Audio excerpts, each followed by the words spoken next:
and welcome to the 1%ers Performance Podcast, coming to you from Combermary and Gadigal country in Australia.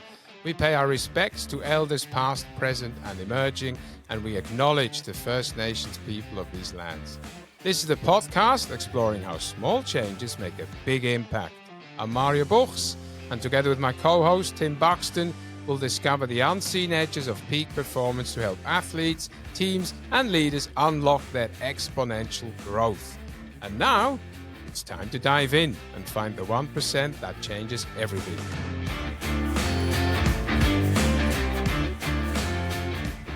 Hello.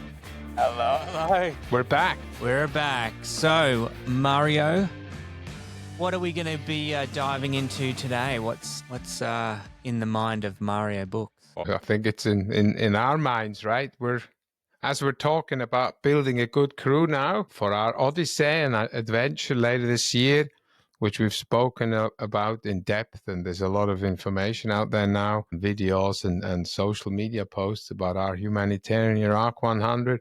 Yeah, we were just chatting the other week about, this whole, how do you belong to a group of people, or in this case where we're building this crew, how important it is to share the load when there is a load.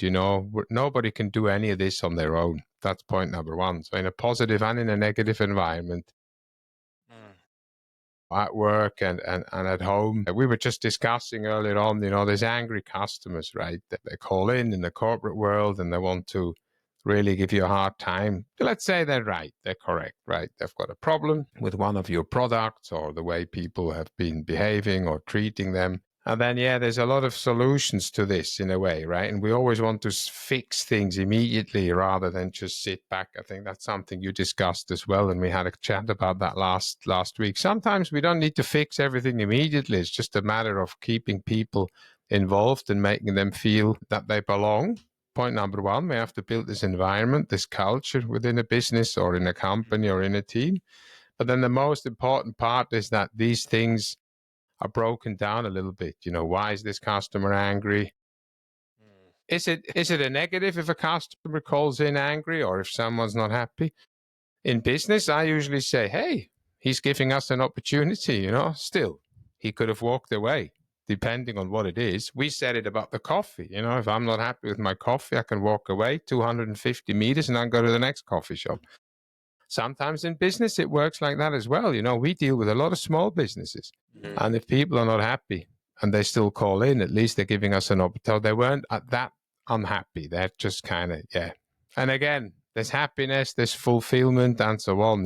We use that word happy as if it's if it's going out of shape, So, I hope this makes sense. Just kind of, we sit down and halving the load or quartering the load of an issue that has to be discussed and sorted out just helps. It just, when we go through pain, that's what it is, What I hear you saying is it almost feels like our whole lives are an attempt to solve one problem after the next problem. Whether it is in business, just like you said, complaints coming.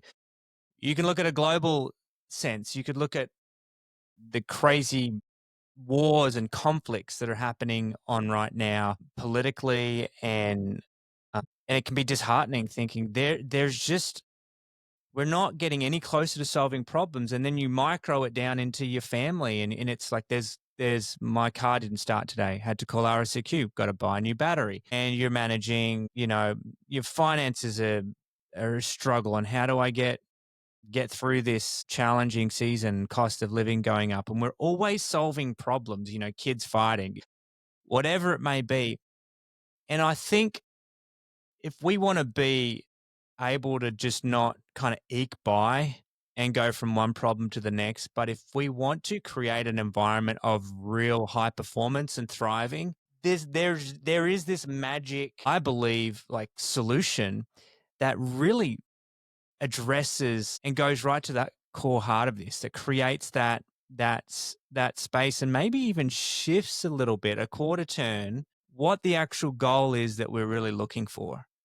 Because if we can come to terms that there'll always be another problem to solve, but if our well-being doesn't improve, like you said, our happiness or more importantly, our fulfillment, If that doesn't improve and we're just going from crisis to crisis, if we want to perform at a high level, I believe that that magic solution, you could say, that core component to actually what creates that environment is this sense of belonging, is this sense of I'm in this together. Like you said, a problem shared is a problem halved. And it's one thing to say we all belong. It's another thing to create that environment where it's a felt experience. Because you were talking earlier, like when you're out on a run or you're experiencing something that's really some adversity, what happens to somebody when they feel hold a hand or feel some kind of connection? You were saying that earlier on. Like what actually happens physiologically in the body that actually can transform your experience when you're facing adversity and hardship? Yeah, look, I'm no scientist, but there's others with, who have studied this and they've done some tests on people, like, inflicting people with a bit of pain, on their arm or whatever, and their pain threshold level is always the same, right? Our pain threshold, that's how I believe it. Our pain threshold is the same. It's how much we can kind of.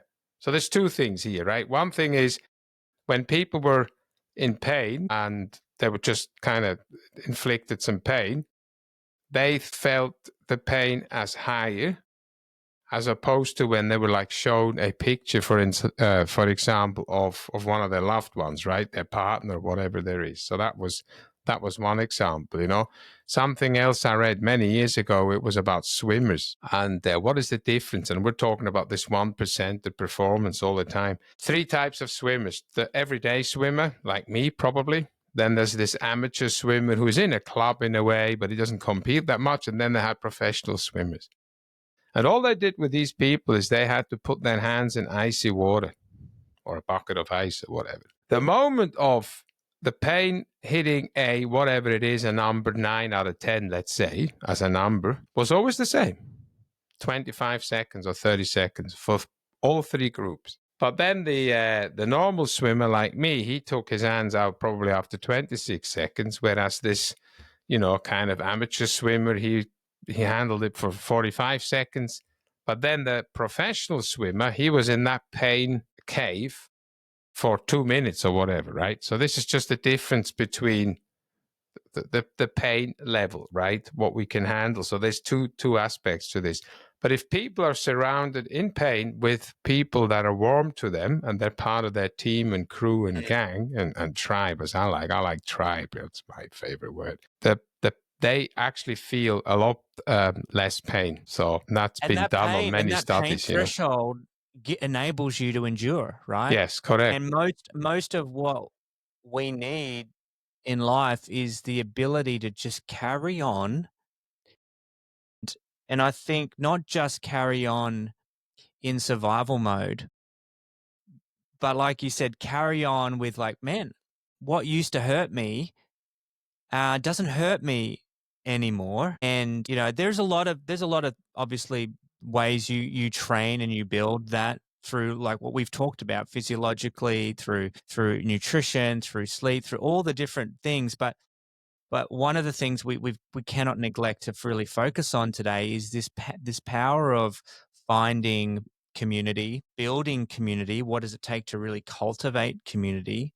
Because you can belong to a group and still feel like you do not fit in or you do not belong, right? You're always trying to fit in, and for some reason, it there's not that same sense of of um, care and community that's felt. And one of the things I think that's helped me, because I've spent a lot of my time wanting to, create a world where everyone belongs, especially those that are displaced physically because of conflict, war, violence, natural disasters. We know a bit about my work and my passion. Again, whether you're building a team in the workplace, you want to build an environment where everyone's different skill sets contribute and you bring the best out of everyone when they feel a part of the team.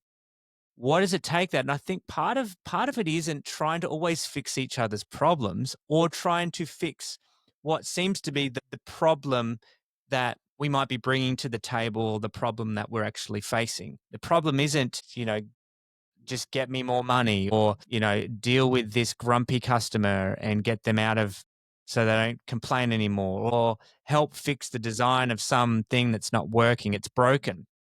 What I find is most needed is a sense that I'm not in it alone, that I've got people that can help me get through this because we each have to face, if we're going to get through adversity, we have to face it. We have to go through it. You can't go around it. You can't tuck it under the table and ignore it. At some point, you're going to have to face it. And we all, whether we like it or not, it'll be there for you to deal with. And in a moment where I was really struggling with this because I've had a lot of burnout fatigue trying to help fix really tragic problems and being faced with things that don't seem to be solved in a broken world, I had this thought and I want to share it with you because I think it removes the weight of what does it mean to help others through their problems and to help and create an environment where we belong to each other. Change it from trying to fix and solve other people's issues to actually just being there. And it's this, it says, what if the struggles that we see are not problems to be solved, but invitations to be present with someone suffering, to lighten their load just enough so that we can all carry on our journey with a bit more joy, strength, and hope? Perfect. Yeah, exactly. We're not there to solve everybody's problems, and the world is not always full of problems. Houston, we have a problem. That's a problem. Like everything else is an Exactly. issue. Hey, problem is, What yeah. if they're just not problems? Yeah, What if they're just struggles? What if yeah, life is hard and what if most of life is actually like 9 times out of 10 working for you? What if I mean, how many days do you wake up sick as opposed to healthy? Now, there's people that have chronic health conditions, and but in by and large, 90% of things are actually working for us. And so what if we saw that the struggles are just a part of life and aren't a problem to solve all the time? Well, it makes it easy to be like, you know what? Maybe your friend that's calling you isn't, you don't need to fix their problem. Maybe you just need to hear them out. Maybe they just need to be heard. Maybe they just need someone that they can vent to. And you can say, you know what? You got this. Thank you for being willing to pour it out. Share your issues, your struggles, and they'll go on their way probably knowing what the answer is, know what they have to do, but knowing they're not alone, knowing that there's always someone they can turn to. How often do we catch ourselves having a solution for someone without even listening to them? I mean, I'm teaching this at the moment, Sure. right? This whole, you go to a customer or whatever, or an environment where you think you already have the solution without even listening to anybody. And even if it's a friend, he calls you and sometimes they don't need to tell you that they don't want your opinion or they don't want you to talk at all. They just want to bounce it off someone, call you, and then thanks, see you later. We don't do that much, do we? I mean, I'm the worst, right? I'm like, if someone comes to me, I'm always trying to help because I've always been this solution provider, right, to everybody and everything. Here to help. It's not good, It's not always the solution. No, you're 100% right. I am learning this all the time. Just listen, and if they want your help, they'll ask for it. Otherwise, they're just happy as Larry to say, "Oh, great. I've offloaded a few things, but you know what? I know what to do now. Thanks."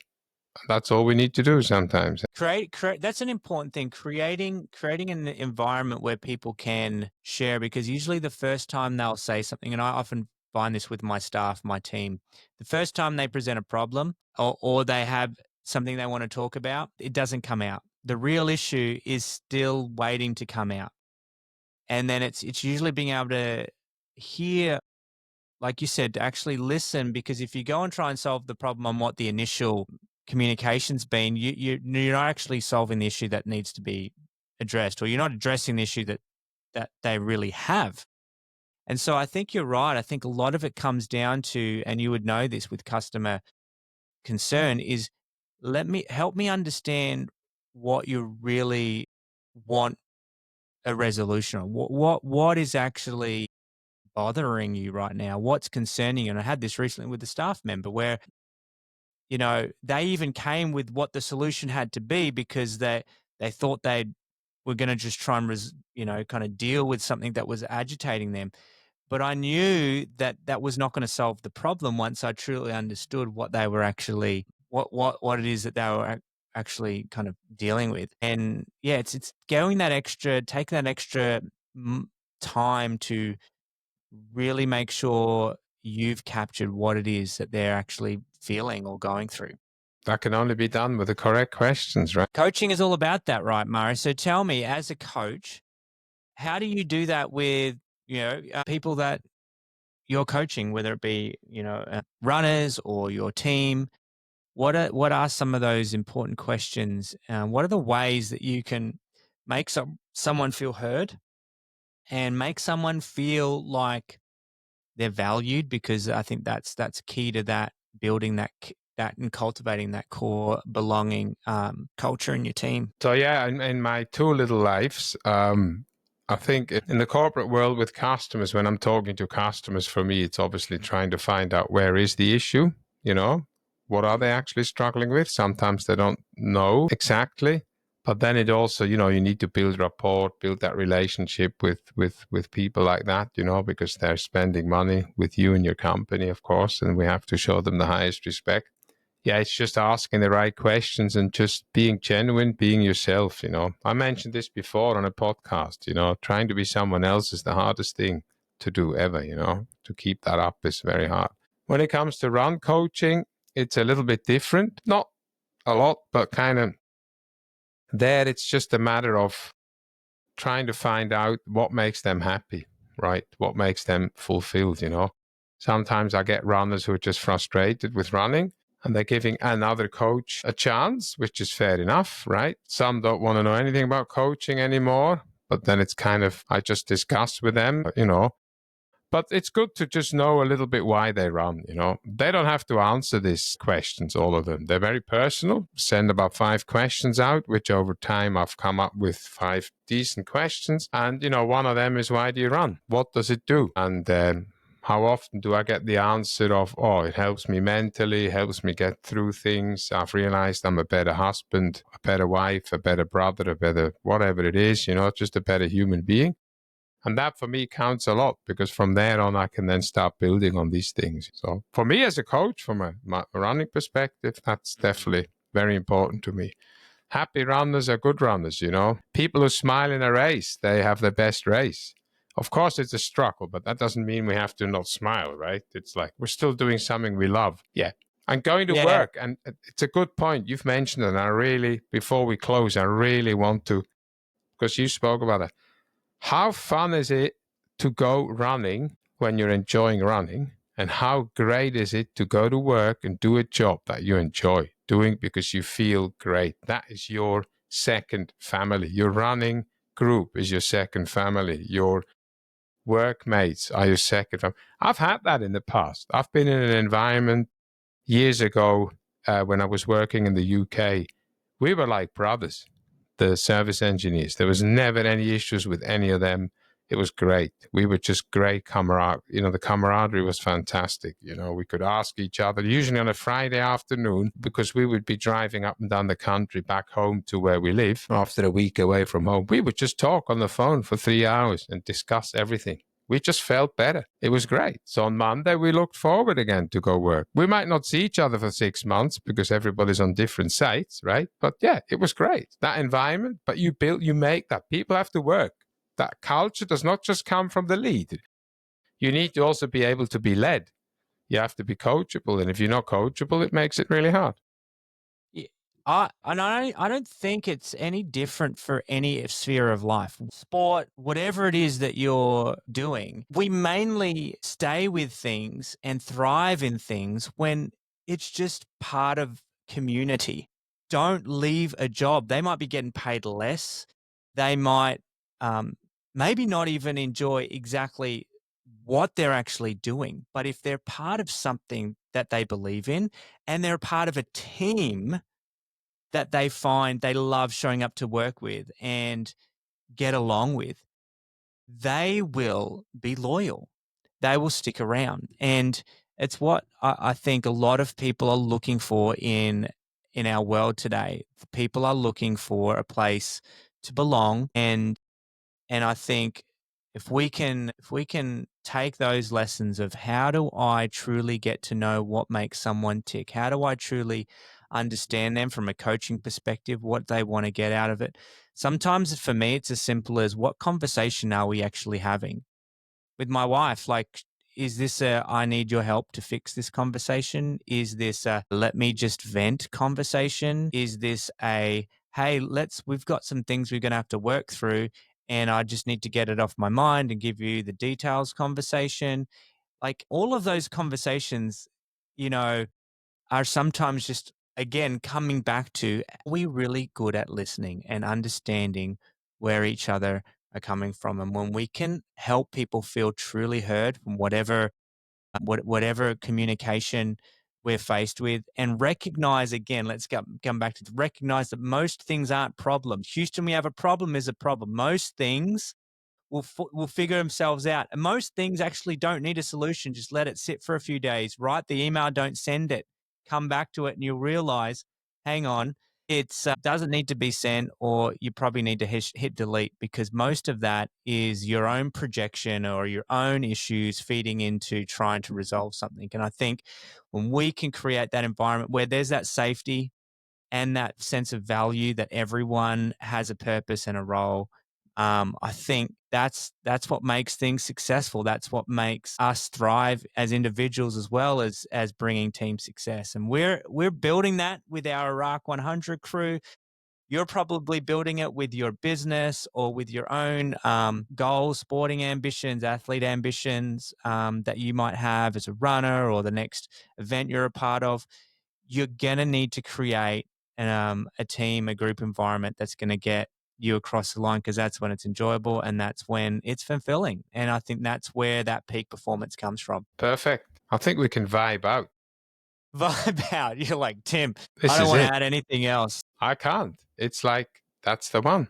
We'll let that sit for the audience. This is good. Good on you, mate. Well, it's always, as always, wonderful checking in. Peace out to all our listeners out there. See you soon, everyone. Thanks for tuning in to the One Percenters podcast. That's a wrap for another episode. And we're proud to be recording from Australia on Kombumerri and Gadigal country. And we honour the traditions and knowledge of the First Nations people and pay our respects to elders, past and present. If you enjoyed today's episode, don't forget to subscribe and leave us a review. We want to hear from you, your questions or topics you would like us to cover, and you can easily do that in the Spotify app. And for those of you that are ready to discover your peak performance edge today, just head on over to our website. That is top.coach. That's TOPP.coach. And start unlocking your unlimited potential with us today. We would love to work with you. And that's it for now. Until next time, what are you waiting for?